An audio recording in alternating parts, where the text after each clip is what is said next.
and the retirement were all lumped in per employee or owner, and you were maxed out at $100,000 as part of the calculation. But that's not the case. Salaries are up to $100,000 per employee. After that, you can add the amount the company spent in health insurance and retirement benefits on those employees, as well as that small portion for payroll tax for unemployment and disability. What they were looking at is to take the average monthly for 2019, and the loan, once you got that monthly average, at 2.5 times, that's the amount you would receive in Paycheck's program, at the Paycheck's Protection Program loan. So many of our clients receive that money. We helped calculate those amounts for them. They receive the money. Now, you get the money in, what could you use it for that would be allowed to be qualified for forgiveness? The main item was salaries and wages, whether that's salaries, wages, tips, commissions, paid leave. And again, you were able to do that based annualized on $100,000 per employee.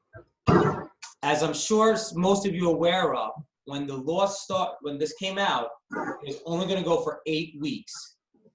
And at a certain point, they extended it for 24 weeks. By them extending it for 24 weeks, by the government extending it for 24 weeks, most people were able to use the full proceeds of those loans for eligible expenses. Other eligible expenses were employer contributions for employee health and retirement plans, and again, the employer, state, and local taxes assessed by the employee compensation. Non-payroll expenses that are allowed was business mortgage interest on real or personal property, rent or lease payments, and utilities. So the question was, who qualifies for the first draw? And that's what they're calling it. They're actually not calling it for the first loan, it was the first draw. And that is sole proprietors, independent contractors, self-employed persons, as well as your LLCs and S corporations. And that's important because when this came out, a lot of sole proprietors and self-employed that didn't have employees thought that they were left off, but they're not. They were allowed up to $100,000 of self-employed income. Now, businesses have to have less than 500 employees to qualify for this. There's now a possibility of getting a second draw, a second loan from the PPP program. So who could qualify for this? First, you had to receive the first loan. Second, you would have to use the full amount of the first loan on eligible expenses before you're able to receive the money for the second loan. Now, you're able to apply for the second loan if you qualify, which we'll go over in a second. But that money you received from the first loan has to be all used up before you could receive the money for the second loan. They decreased it. Businesses have to have less than 300 employees. And now here's the main test that we've been looking at for each one of our clients who qualified for that first loan. You need to compare a quarter in 2020 versus the same corresponding quarter in 2019. If you had sales less than 25% or less from that, in other words, if you had if your sales were 25% off from that quarter or worse, you would qualify. Again, but you have to compare quarter one versus quarter one, 20 and 19, 2 versus 2. You need 25% or more to be off from your sales. Another very important item is a lot of our clients that are on QuickBooks are preparing their QuickBooks based on the accrual basis of accounting, meaning accounts receivable and accounts payable. But in order to take advantage of tax purposes, they're on a cash basis for tax return. When you look at this quarter one of 2020 versus quarter 2019, make sure you're comparing it based on the same basis that you file your tax returns on. That's what the government is asking you to do. If you're less than 25, if you meet that 25% test, you could qualify for that second loan. And what's nice is that because you probably already went through the application process already with the bank on the first loan, get to the bank, tell them that you believe you qualify, and get on their list. Again, you'll probably need payroll documents, file tax returns, bank statements, and invoices to support these expenses. Once again, make sure you're calculating the amount you should have correctly. Again, we assisted many of our clients to make sure they got the right amount, because if you calculated it wrong, you can't go back to the first loan to get more money. but you could go to the second loan, and if you're supposed to get more, get the full amount for that second loan. Now, here's the best one, the really nice part. When this all came out, it sounded like the PPP loan money that came in was not taxable, right? However, at some point during 2020, even though the money was not taxable, if you used it for payroll or some of those eligible expenses, it sounded or appeared that those expenses were not going to be allowed to be deducted. So you were not going to get a deduction. So let's put it this way. You receive $100,000 from a loan. It's not taxable, but now I use that money to pay for payroll.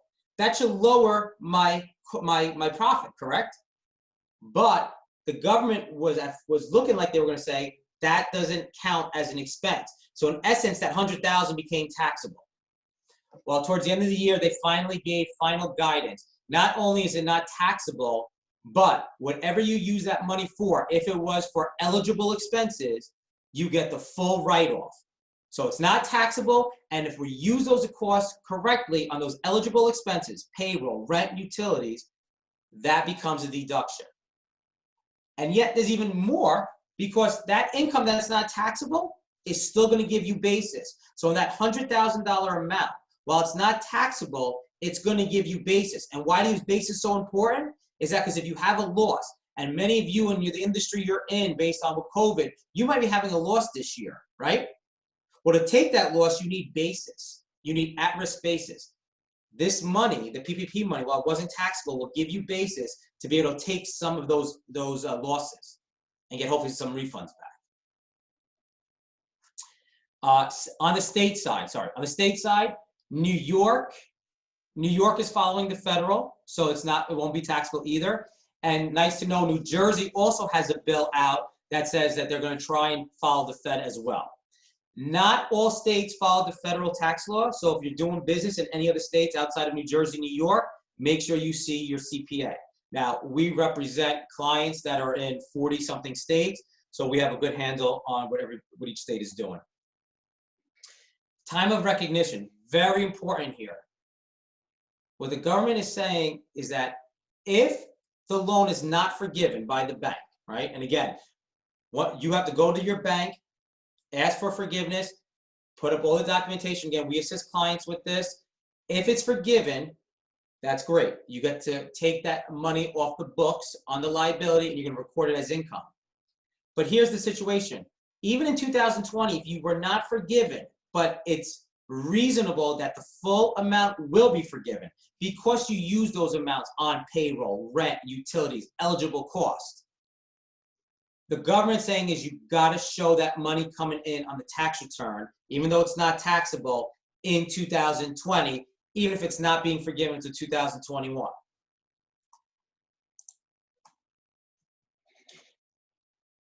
Now for payroll credits. Again, I don't know if the companies you guys own, represent, have payroll, but there's a lot of good payroll credits out there. So some of the ones I want to bring your attention to is the employee retention credit of for the 2020 part. There's two, which you'll see in a second. This is available for all companies, whether you received PPP money or you didn't. They're going to make it retroactive to March 12, 2020. Here's the requirements. You need full or partial suspension of business operations because of COVID, and you need a significant decline in gross receipts. And what does that mean? You need to have dropped 50% or more in gross receipts when you compare one quarter in 2020 to the same quarter of 2019. The period would end for you in 2020 once the gross receipts are over 80% quarter to quarter. So now the question becomes is what qualifies? Okay, all qualified wages up to $10,000 per employee. Very important. If you use PPP money, which we just spoke about, to pay for an employee's wages, this you're not allowed to count it again. You can't double dip, okay? So these are wages that you did not use PPP money for, and again, you met the requirements. The credit is 50% of your qualified wages. Therefore, the max you're going to get per employee is $5,000, 50% times 10,000. So again, any of the companies out there that have this, you should take a look at this because that's a nice credit to get back for 2020. The government extended this to 2021 for quarters 1 and quarters 2 of 21. It's similar to the requirements of 20, except for the difference there, they made it a little bit easier to qualify. It's now a 20% drop in sales from a quarter of 2021 versus the same quarter of 2019. Qualified wages are still $10,000, but again, same, you cannot use PPP money for it, and it's now 70% of wages. So now you can get up to $7,000 per employee. Two other payroll credits you should be aware of is sick and family leave. Again, extended to March of 2021. You need to have fewer than 500 employees. The sick leave says, hey, if I get sick, the wages or compensation that was paid, let's say an employee got sick, wages or compensation paid to an employee who is unable to work, including quarantine, self-quarantine, has COVID symptoms, the company is able to claim a credit for paid sick leave up to 2 weeks at the employee's rate up to $5.11 per day, which means if you paid for an employee that was quarantining, you could get back $5,100 in credits. Family leave, a little bit different. This is now not your employee didn't get sick, but your employee's family member had a sick leave because of this. And now because of that, the employee can't work. Well, that family leave credit, again, is for 2 weeks, 80 hours, up to 2/3 of the employee's rate, but they're maxing out $200 a day. But still, could be $2,000 in total that you get for that employee. So again, nice payroll credits here, a few that retention, sick, and family leave that everybody should be looking into if you qualify, because there's nice credits to get back at the end of the year. The next section is tax planning strategies. So as Joe mentioned, this year he did tax planning strategies with our firm. And not only do we do that for just Joe, obviously, but we do that for every single one of our business clients and personal clients. And we call it our mini tax season. And it goes from October to December. We sit down with every single client. Well, not now we Zoom, right, because of COVID. And what we try and do is say, where are you guys as of September, October of this year? Let's project out to the end of the year and see where you would end the year tax-wise. And if it's a pass-through, an LLC, sole proprietor, S corporation, what does that look like your personal taxes? One, why is that good? Is because now on April 15th, there's no surprises. Hey, Joe, I'm sorry, you owe $20,000 to the government. Now Joe knows, or all our clients knows, what we're looking at, anticipating your tax burden to be, and now you have a whole bunch of months to plan for that. That's step one. Step two, even more important, we now develop, based on your company, a whole bunch of tax planning strategies to implement prior to the end of the year so we can save you tax, defer tax, and build your wealth. And if those are implemented, your tax burden that we were projecting goes severely down. What are some of these items? And some of these items we'll get into a little bit more thoroughly, like the first 4 or 5. What we always look at is entity structures analysis. What should you be? Should you be an LLC? Should you be an S Corp? Should you be a C Corp? A sole proprietor? A single member LLC? A multi-member LLC? And that isn't only important because of protection and liability, but it's also based on the tax law. So when the 2018 tax law came out, and they talked about items called qualified business income and a 20% deduction and lower rates, we looked at every single one of our businesses and said, should you be an S Corp, an LLC, or a C Corp? Because that went to 21% if you remember. Accrual versus cash. Like I said, you could be on an accrual basis or a cash basis for tax reporting. Accrual basis says, if I invoice the client for $10,000 in December of 2020, I pay tax in 2020. It's when I earned my income. If I don't collect it until 2021, that's on a cash basis. So 9 out of 10 times, it's probably better for a client to be on a cash basis for tax purposes, even if you're putting your QuickBooks file or whatever accounting system you have on the accrual basis. In 2018, the QBI came out, qualified business income, where you were able to get 20% out tax-free. That's big. So let's say you ended the year at $100,000. The first layer, if you qualified, $20,000 could come out tax-free. You only pay tax on $80,000. But again, it's not so simple. There's limits. There's ways to analyze it to maximize that, which we did for clients. If some of you know, and I hope you do, you took advantage of this. When the 2018 tax law came out, SALT, state and local income taxes, were limited to $10,000. Meaning, if I paid $30,000 of state income tax, and I paid real estate taxes of $15,000, I used to get a $45,000 deduction if I wasn't an AMT.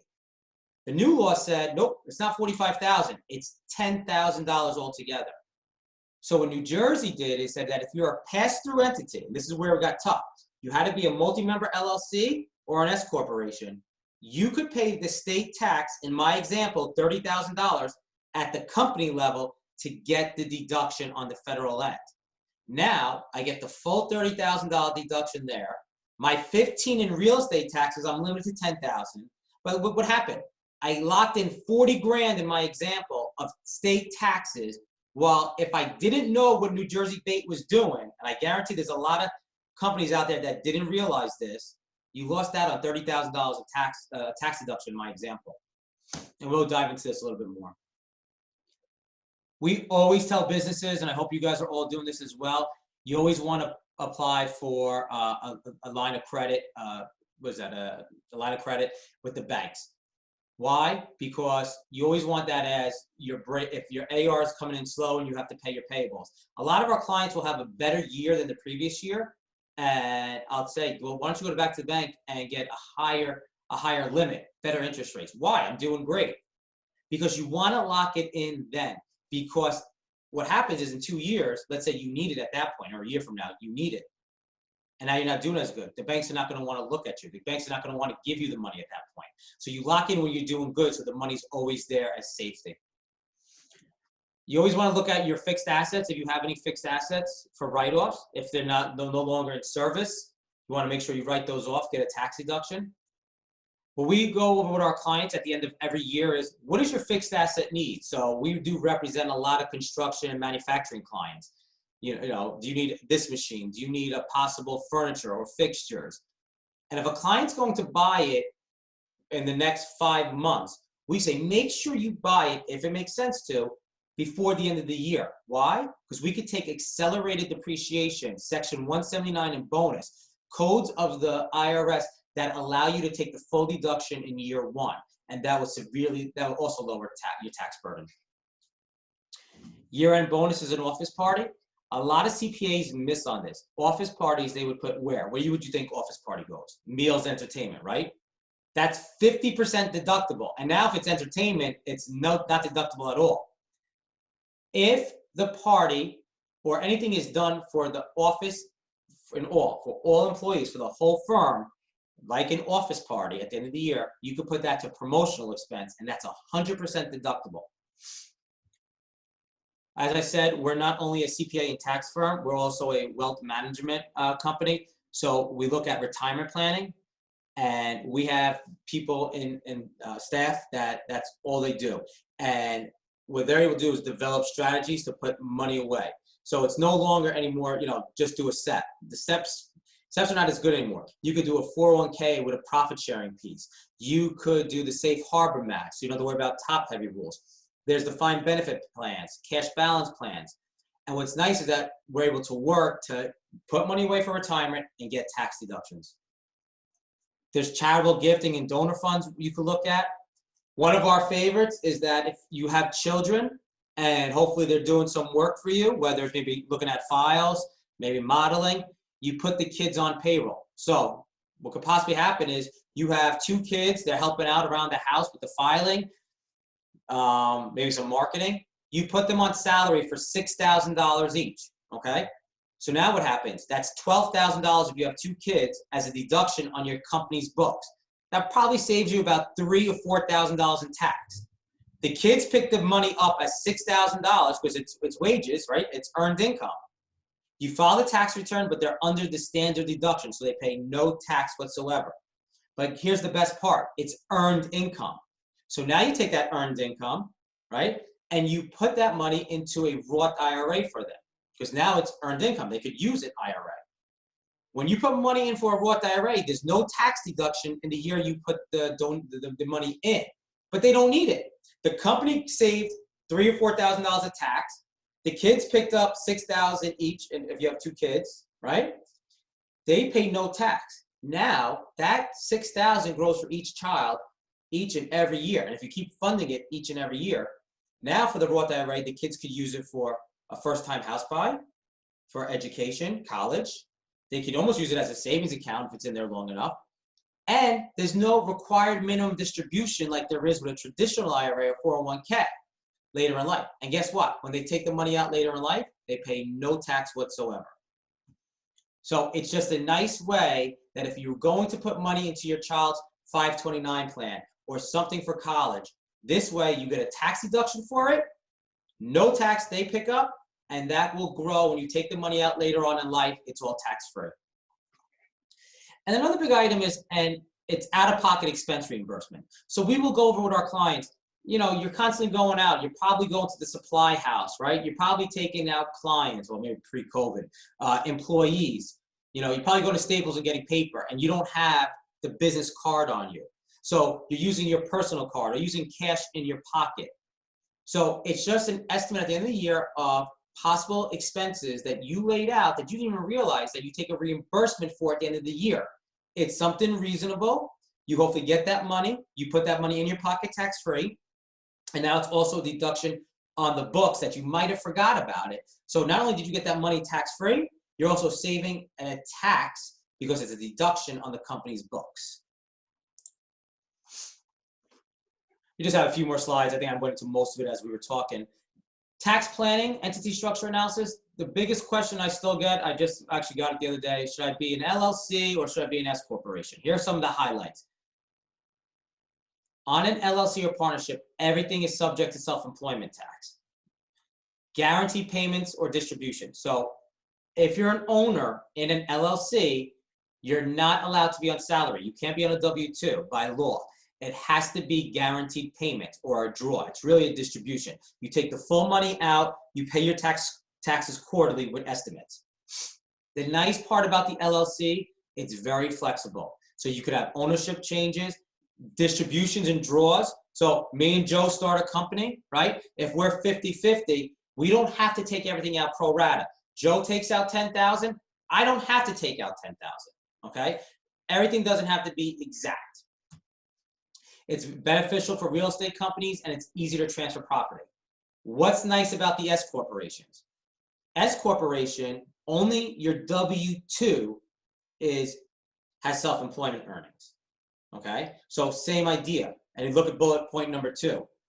Officers must be on a reasonable salary. So you're doing a business, you're up in the Northeast, you're making sales of X amount, you need to have a reasonable salary. Again, we can help people out with that.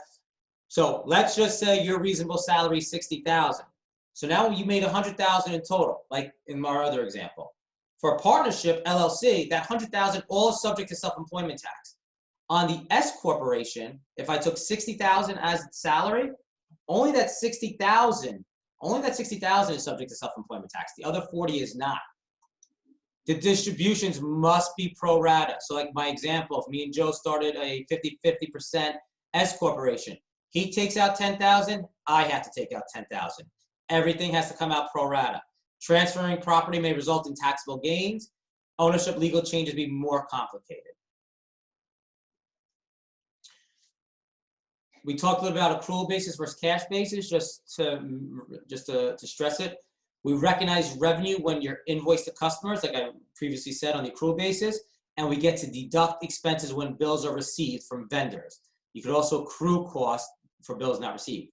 Cash basis, it's the opposite, right? We're going to recognize the revenue when we receive the cash, but also we get the deductions when we pay the expenses. So one of the big items that we didn't mention in our tax planning strategies, if you're a cash basis, let's say you're renting space for $3,000 a month. What we'll tell you to do, if it makes sense, in December, pay 3 months early of rent expense. So in our example, January, February, March, that's $9,000 you pay in December. Even though it's for 2021 expenses, you get the full deduction when you send the money out. So if we look at that, that could be a possible nice expense for you. So when we're talking to clients at the end of the years, what can we prepay? Is there anything in insurance, professional fees, rent, something to get better deductions to save on tax? More of the accrual basis strategies. We still have a lot of clients that are on the accrual basis. We will tell clients maybe there's a possibility to defer billing, review receivables for write-offs of bad debt, review inventory and write off obsolete inventory. Make sure you're recording all your accruals, and also you could accrue bonuses to get the deduction. That's got to be paid within 2.5 months of prior to year end, and that's really for your employees, not the owners. Cash basis, which we already talked about. Other ones besides that list we went over: defer cash receipts, accelerate payment of accounts payables, accelerate credit card charges, prepay expenses. Now, the one that I really didn't touch on a lot was accelerate credit card charges. A lot of time, cash basis clients come to us and say, you know, this is great. I want to do all this stuff, but there's only so much cash I have in the company, and I'm on a cash basis. If you have a credit card in the company's name and it's backed by a bank, which most of them are, you know, your Bank of America's, Visas, all that good stuff, you could charge credit card charges in December, not pay it until the money's back in January, right? But you still get the deduction in December because the credit card is allowed, even as a payable, on a cash basis. So we'll talk to a client. Do you have a credit card? Yeah. Do you have amounts available on your limit? Yeah. All right, well, let's use the credit card to get those expenses you were going to pay for in January, but now we're not going to pay for it until January, but we get the deduction this year and save on tax dollars. 20% deduction, kind of went over this already, but just to stress it a little bit more, deduction is 20% of qualified business income. In my example, we make $100,000. If you qualify, the first $20,000 is tax-free, no tax. Eligible are sole proprietors, partnerships, and S corporations. You must be a qualified trade or business. The following do not qualify: C corporations. The reason why C corporations do not qualify is because in 2018, when Trump came into office, his plan was to bring businesses hopefully back from overseas. So he lowered the rate. They lowered the rate from, what was it, 39.6% to 21% on the corporate rate. 21%. So the small guys out there, the S corps, the LLC said, well, what about us? What are you going to do for us? That's where they came up with the 20% deduction. Specified service and trade or business that exceed taxable income thresholds, and businesses performing services as an employee don't count. The biggest item where we did so much structure planning for our clients was W-2 versus K-1. Again, if let's say in total there's $100,000 that a client made, and they took out $50,000 of it through a W-2 because they're an S corporation, reasonable salary. The other $50,000 went to the K-1. The salary does not qualify for the 20% deduction, only the part on the K-1. So now if you're thinking about what I've been talking about, hopefully is, well, maybe the LLC sounds a little bit better, right? Because what did I say about the LLC? You don't need to be on a salary. So now guess what? That $100,000 gets that full 20% deduction. But if you also remember what I said, but there's self-employment tax. There's more self-employment tax. So maybe it's not as good. So that's what we were looking at for our clients. And that's why we took a spreadsheet and we mapped out every one of our clients that were interested to see what structure they should be based on all those variables. And we threw variables in, you know, salary at this level, income at this level, to see what is the best structure to save the most taxes. And there's some limitation based on W-2 wages that would qualify. Bay tax, we went over this before, but just to reiterate, New Jersey business alternative income tax, that's the call sign. You must make the annual election by March 15th of each year. It's quarterly estimated payments, and it's beginning in 2021. Pay New Jersey taxes on business income at the entity level. Again, you're paying tax at the business level, even for tax that you would used to pay personally, and now you get the full tax deduction. So with all this, when when President Biden got in and he talked about changing the tax plan, I figured, let us at least give you all some of the highlights of the items they might be changing, okay?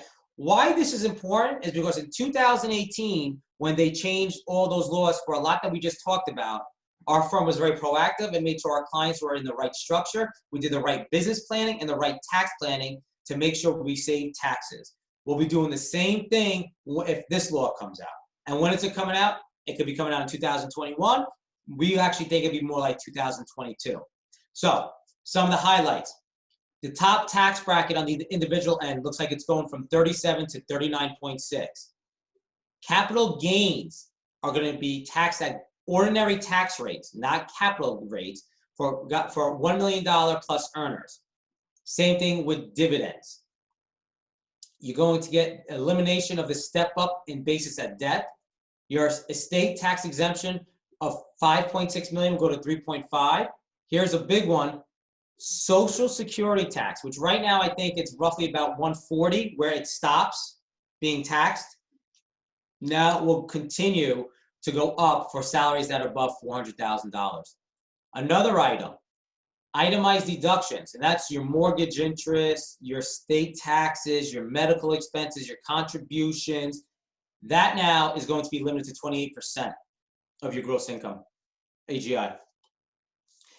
They will eliminate the 10,000 limitation on SALT, and AMT, alternative minimum tax, will be restored. On the business end, all that we did on that 20% QBI, it was a home run. We saved a ton of taxes, which we just talking about. That will be going away for anybody with taxable income over 400,000. Your corporate tax rate that went to 21% is now bouncing back up to 28%. That's C Corp. And corporate minimum tax is 15% on companies with book profits of 100 million or more. So again, when I set this up, I didn't want to go too deep in everything, but I think those were the important items between the PPP, tax planning, payroll incentives, and what the new law could look like. And if you have any questions, I don't know how you want to handle this, Joe, but me and my team are here to hopefully answer whatever you have. Yeah, sure. We'd like to open it up to questions. If anyone has any questions, feel free.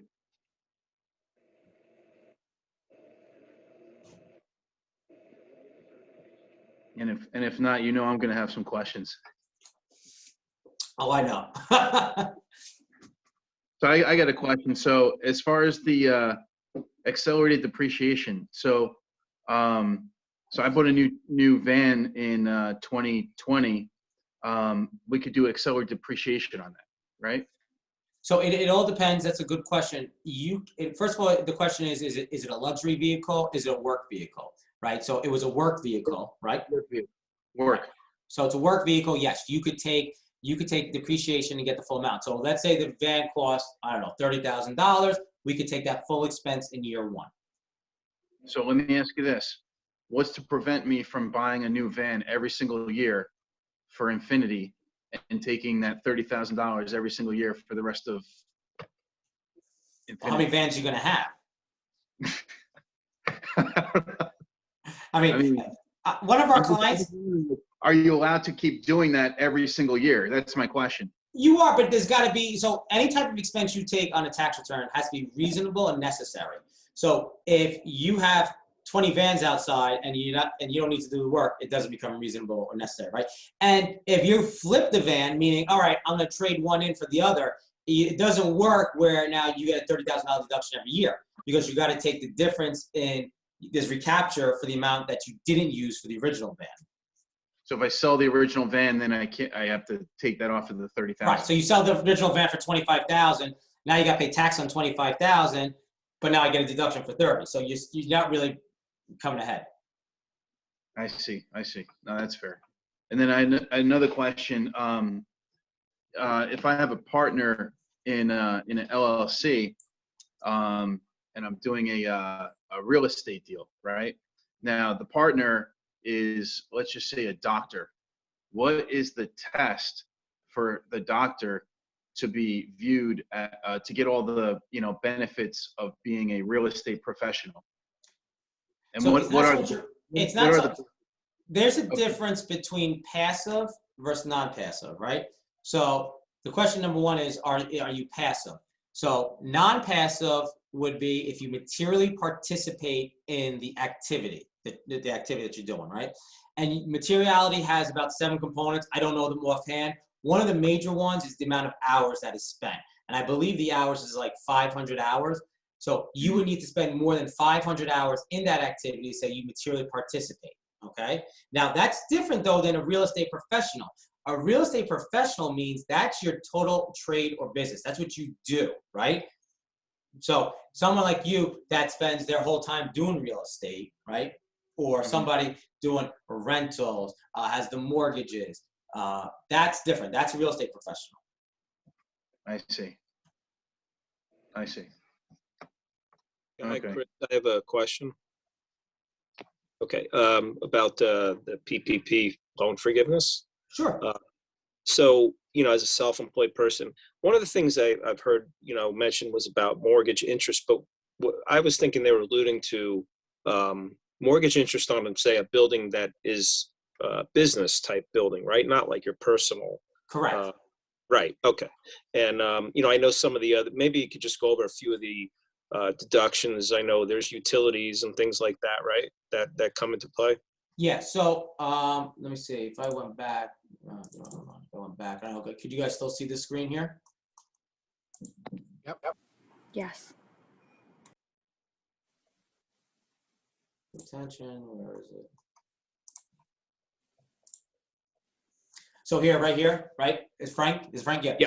So Frank, the big one was the payroll item, right? And it's also paying yourself, right? So if you're self-employed, you could pay yourself and that would qualify. But yes, the non-payroll expenses included mortgage interest, right? Rent or leases and utilities. But utilities were able to be broken out in more ways than you would think. It was telephone, internet, gas, water, electric, right? So those were the non-payroll expenses. So you can pay payroll yourself and any employees you have, as well as these different buckets, utilities, rent, and even like a rent could be like a copier, right? If you're leasing a copy or something like that. It didn't have to be just real property. Right. Okay. Thank you. Yeah, definitely. Hey, Chris, this is Joe. I have a question for you. Sure, Joe. So on the second PPP loan, if you compare quarter one of 21, are you comparing it to the first quarter of 20 or first quarter of 19? So good question. No, you're actually comparing, you got to compare quarter one of 20 with quarter one of 19 or quarter two of 20 versus 19, right? So you're linking up the same quarter, but it's 2020 versus 2019. Okay. Okay. So, I mean, if you do, if I were you, if you just put a spreadsheet together, quarter 1, 2, 3, 4, right? And 20 versus 19 and see if you dropped more than 25% in one of those quarters. Right. All right. So 21's not really part of the deal. 21's not. I think, Craig, did you have something? Yeah. You could also show on an annual basis. Yes. So your total 20 is lower than your total 19 by the 25%. You could do it that way as well. Okay. The one with 21, if I remember correct, that's on the payroll credit, right? On the retention credit. If you have payroll, where you're comparing quarter one of 21 with quarter one of 19 for that payroll retention credit. Okay. Yes, and there's also an additional. There's another way that you could do it as well. They're allowing you to look at the previous quarter. So if you're looking at the first quarter of 2021, comparing it to 2019, the first quarter, and you don't hit the 25%, you could also look back at the fourth quarter of 2020 and compare it to the fourth quarter of 2019. And if that is under the 25%, you are able to get that employer retention credit. Okay. Thank you. Welcome.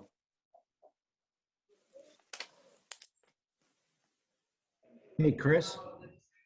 Yep.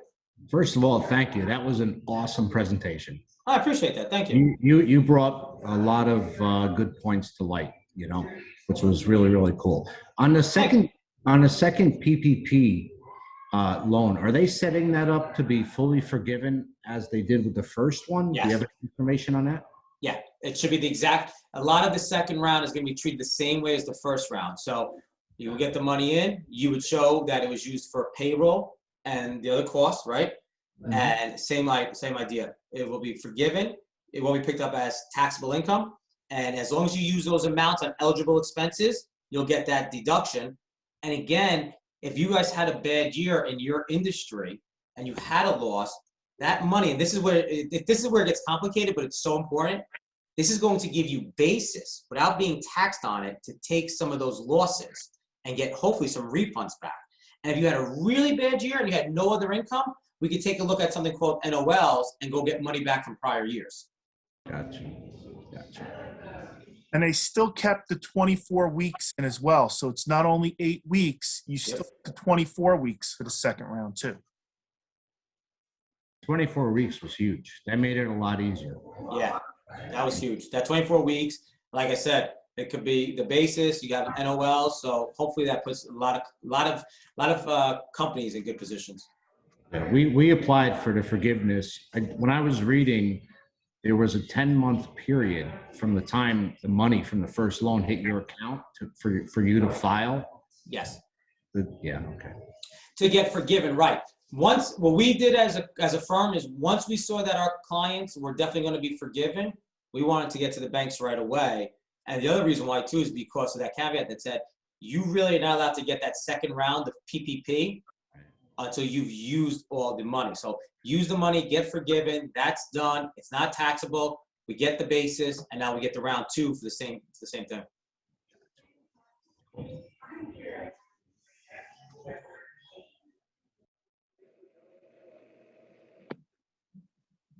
Anybody else? Chris, question, can independent contractors file for PPP?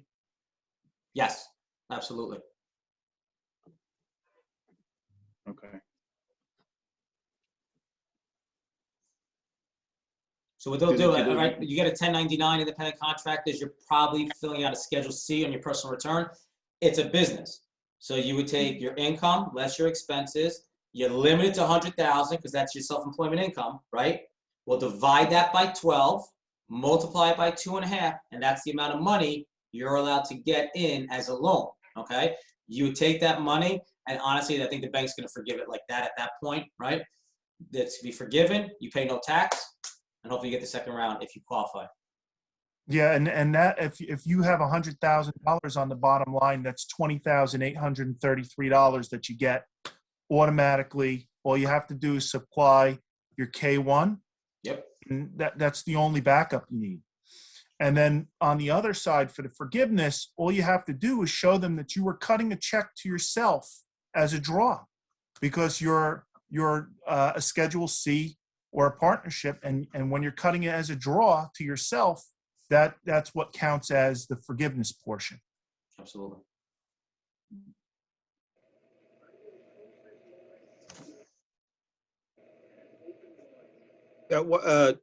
Chris, one more question. So I think it was just mentioned that the period of the forgiveness goes 10 months from your initial draw of the first round, correct? Right, that's when you have to apply for forgiveness with your bank. Okay. Yeah, that's when you have to apply. Within 10 months of receiving the loan. Mm-hmm. Okay. I would actually like to look at that, because I think it's actually from the end of your covered period, you have 10 months. So in other words, whenever your 24 weeks ends, you have 10 months from that period. You know what, actually, it's funny. I think that's what I saw somewhere, but then I thought what was said was it was 10 months from the initial draw. But yeah, I heard that as well. Yeah, that's what I believe the rule is. It's from the end of your covered period. So if you went 24 weeks, you have now 10 months from that time To get forgiven. now apply. And a lot of the banks were holding for the forgiveness. Their portals weren't up, and now that they put out the new form under $150,000, if you received under 150, they have a streamlined form that it's a lot easier for you to get the forgiveness. And a lot of the banks don't have that form up and ready yet. The form's out online, but a lot of the portals aren't taking it yet. Right. Just wanted to jump in and confirm it is 10 months after the end of your covered period. Nice. But let me ask you this: what is the covered period? Like, how do you define what you spent the money on? Right. So the covered period is this. So if you select 24 weeks, it's from the day that you got the money, and then it's 24 weeks after that day. So you have that period of time. That's your covered period. If you selected 8 weeks, it's the 8 weeks from the day you got the money. All right. And if you decided that you were going to do it on a shortened, say you got the money and you spent it all early and you were just going to give them a shortened period, 16 weeks, because they did allow you to say, look, I got it done. I could file for my application. It's from that point on. But if you're selecting 24 weeks, and you might as well go the full 24 if you haven't, submitted yet. So as you could tell, Craig has probably done like 50 of these for our office. So, I think he's a smart guy. Look at him. Nah, he does great. That's why we did this. Hey, Chris, got a quick question for you. On the payroll credit side of things, you mentioned earlier about the children. You could pay them, use it for the Roth IRA. Is there an age limit that you're allowed to do that? Like if they wash trucks and file and do things, is there an age limit that you can start that? So technically, you need to have like time cards or some kind, not time cards, but some kind of an analysis or timesheets of what the kids did. Okay. Yep. So when we talk to a lot of our business clients, right, there's been times where a kid is 1 year old and we put them on some type of payroll. Why? Maybe they used it for marketing a campaign, right, or modeling, etc. And what you're really doing is you should be keeping track of it, right? Maybe like you said, if you're helping out with the cars, right? You said washing cars, something, or they're doing files, or they're cleaning the office, whatever it is. There's probably something you could figure out that the kids helped in, right? That will cover for a $6,000 amount. Okay, so have we as a firm talked to a client and they said, yeah, we could probably get by with that at an age of 1 year old? Yes. And remember, what you're doing is really you're taking $6,000 out of your company to get an expense, right? It's going to save you $2,000. You take that money, it doesn't get taxed. The child now your child puts it into a Roth IRA. And it works just like a 529, but it's better because you don't have to use it for education. You can use it for a first-time house buy. There's no tax when you take it out. So it's really, it's a great planning item. I will tell you this because a lot of people get worried about it, and I can't say for sure. Again, you need those time cards. We've been doing this with clients for 20 years. One time it got picked up in an audit, and the client didn't have time cards. And the agent actually said something, I see what you're doing here. I get it. I'm going to allow half the deduction. So is it a risky thing? I don't think so for the amount. But most of you, I'm guessing, is putting some money away from your child anyway for a 529 plan for college. If you do it this way, it's in the best investment you could have as a child for the Roth IRA, and you're saving taxes at the company level. Perfect. Thank you.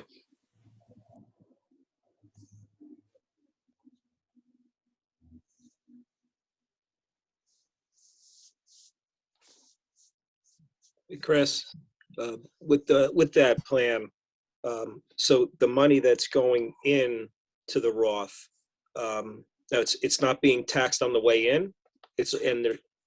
Right. So again, I don't know how much you guys know about traditional versus Roth, but just so I don't know how many people left. A 401k or traditional IRA, all right, or a lot of these retirement plans, you put money in, you get a tax deduction in the current year. Later on in life, you have to take it out as a required minimum distribution. You take the money out and you pay tax at that point. Okay. Right on the way out. Roth IRA is the opposite. Money goes into the Roth IRA. You don't get a deduction for it.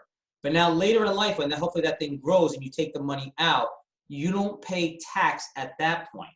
So why this thing is even that much better, Frank, is because you're not getting a deduction for the kids, but you don't need it because they really don't make any other income, right? They're not getting a salary, a W-2. So they pay no tax. So it doesn't have to be deductible. But you got the expense, so you locked in the deduction. Now we take it out later in life, and it's also not taxable. Yeah, it's really, that's something else, boy. I'll tell you, it's really great stuff they're giving us. Yeah, thanks.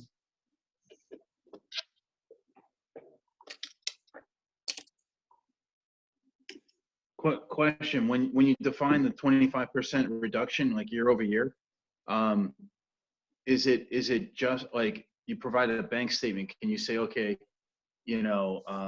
I mean, let's say I use some of my business line of credit. I deposited money there, and now that puts me within the 25%. Right. Like, how is that looked at, or how is that tracked? Well, I'm going to pass this again to Craig because not only has he helped with tons of forgiveness, I think, how many have you done for round 2 already, Craig? Oh, 15 or 16. Yeah, take it away. So with the 25%, so there's 2 ways that you could show it. One, you could give them a signed document from QuickBooks, a P&L showing both years side by side and the reduction being 25%. You would have to sign it and initial the other pages if there's more than one. Or you could give them the 3 months of bank statements side by side.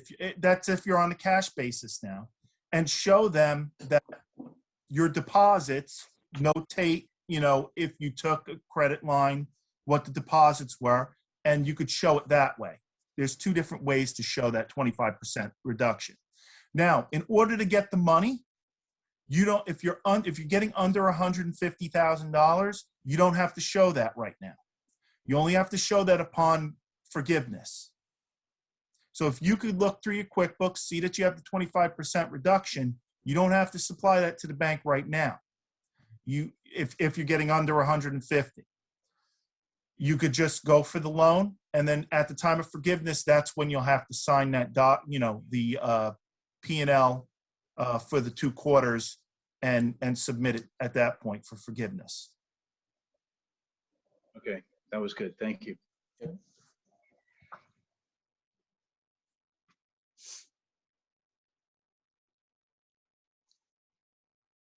So basically, it sounds like we should enlist your help to help us get the documentation together, is what it sounds like. Yeah, definitely.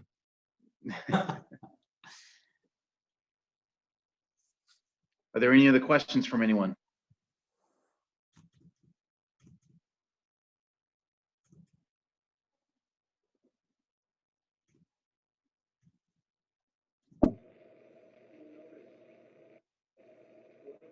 Nobody else? All right, well then, I guess if there's no other questions, then Renee, you wanted to do the raffle? Yeah, I have, for everybody who registered early before Monday or including Monday, I put your names in a basket, and I'm gonna pull one out of the basket without looking. So Josabella, you're in here. You might get your own. This is for a $100 discount on rental of a dumpster from Joe Sabella, and it's David Morehouse. Okay, so I'll let him know. And Joe, you've got the information, right? Got it. We're good to go. Okay. Now I have a couple questions for people who are on the call. Morgan McConnell, Annie, A-N-N-I-E. Hey, Renee, Annie and Morgan are my guests. Thank you. So I'll pay for them, yeah. Thank you. And then I have a 973-945-6758. Could you identify yourself? You're muted. That's my bookkeeper, Lauren. Maybe she went to sleep. Who knows? Okay, here I am. There she is. I was muted. I didn't know. John McDougall, it's your bookkeeper? Yeah. Yes. Okay, thank you. And then You're welcome. 654-5248. This is Dave Hagan, Renee. Okay, well, it says your phone number, not you. So thank you, Dave. Yep. Dave asked me for the PDF. If anybody else wants the PDF of the meeting, okay. What I'm just gonna ask you to do is put it in the chat right now, and I will get it out to you tonight or tomorrow morning. And then I'm gonna stop the recording.